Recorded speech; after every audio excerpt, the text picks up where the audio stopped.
How can I be authentic without hurting anyone?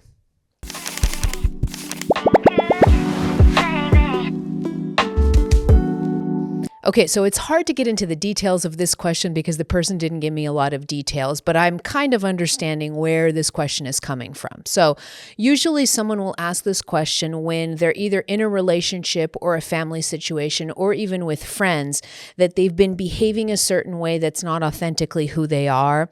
And then suddenly they start to have a spiritual awakening and now they want to be more authentic to their own truths.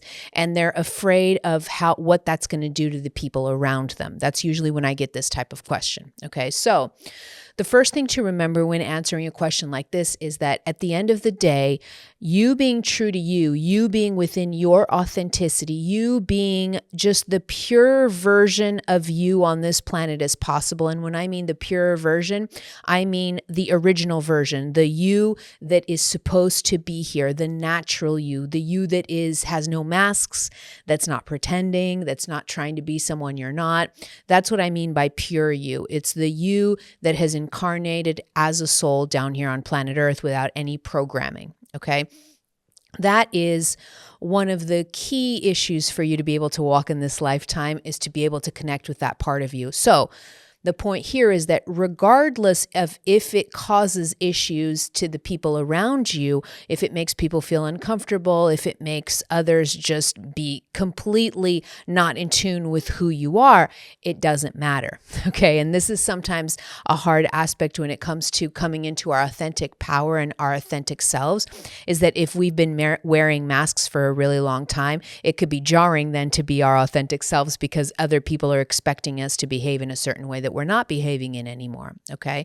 But the point here is, in this question, it's very difficult for you to go from being inauthentic or pretending to be someone you're not to someone who's authentic and it not impacting the people around you. It will impact the people around you, but you cannot control how the people around you are going to perceive you or are going to interact with your authentic self. And that's not even your responsibility.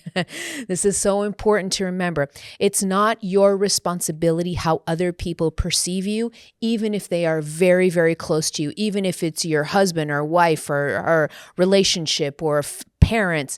It doesn't matter how close that person is to you. Your authenticity, the way it impacts them, is none of your business. This is a hard one. I know that this is a hard one sometimes because when we're going through a spiritual awakening, and we're starting to come more into our authentic self, there's a part of our ego that just wants things to go on being the way that they were before. We want to come into our authentic selves, but without ruffling any feathers. And that's just not possible. It's never going to happen, right? When we come into our authentic selves, when we start behaving a little bit differently than we behaved when we were wearing masks and when we were pretending to be someone else, then, if we change that behavior, it's going to ruffle feathers, or it may, in the at least surprise some people, okay? But at the end of the day, when you come into your authenticity, you're not doing that. Being yourself is in no way hurtful to anyone else, okay? I'm going to repeat this again because this is an important thing to remember.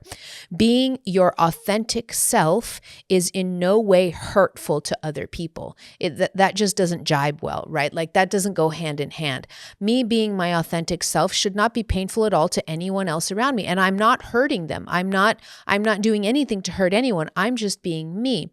Now, the repercussions of me being me and how other people perceive me, then that's on them. You don't have any responsibility. You have absolutely no responsibility on how other people perceive you and how they see you. Okay.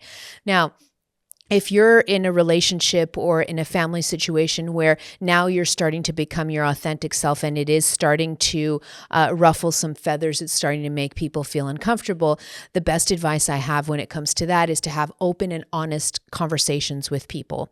Have open and honest conversations with people where you let them know that, yeah, you're changing, you're becoming more of yourself, you're becoming more of your authentic self, and this is going to be your rules of engagement moving forward. You want to be treated treated this way, you expect to be treated in a certain way. And so you communicate very openly who you're becoming, that it's your authentic self, and how you want to interact with other people now.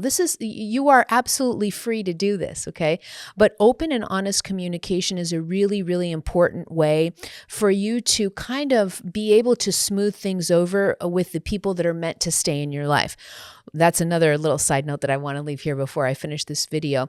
When you're coming into your authentic self, when you have a spiritual awakening and you start to throw down the masks and become more of your authentic self, there are going to be people in your life that no longer resonate with that. So there will be people in your life that, as you communicate with them what's happening to you, you smooth things out with them, and you're able to weather the changes, and you continue to be in each other's lives.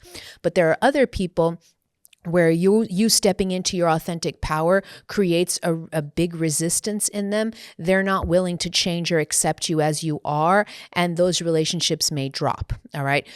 We don't know what's gonna happen, who's gonna stay in our life, who's not gonna stay in our life.